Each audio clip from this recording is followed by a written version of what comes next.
ನೋಡಿ Basavaraju December deadline ಕೊಟ್ಟಿದ್ದಾರೆ.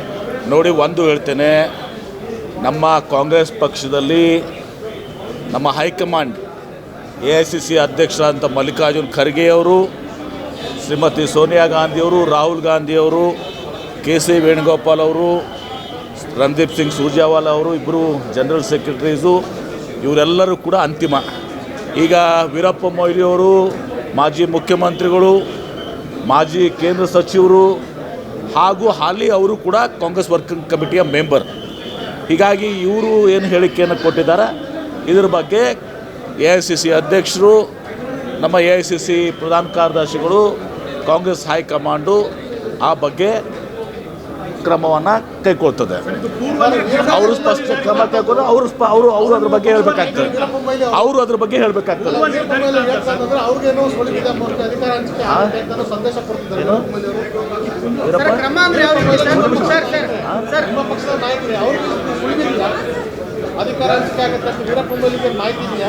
ಅದು ವೀರಪ್ಪ ಮೊಯ್ಲಿ ಅವರು ಮತ್ತು ಹೈಕಮಾಂಡ್ಗೆ ಬಿಟ್ಟಿದ್ದು. ವೀರಪ್ಪ ಮೊಯ್ಲಿ ಹೇಳಿದ ಮೇಲೆ ಹಾಗೆ ಹೈಕಮಾಂಡ್ ಅವ್ರ ಜೊತೆ ಮಾತನಾಡ್ತಾರೆ. ಅದು ಏನು ಕ್ರಮ ಅಂದರೆ ಅವ್ರ ಬಗ್ಗೆ ಅವ್ರಿಗೆ ಚರ್ಚೆ ಮಾಡ್ತಾರೆ. ಅದನ್ನು ಕ್ರಮ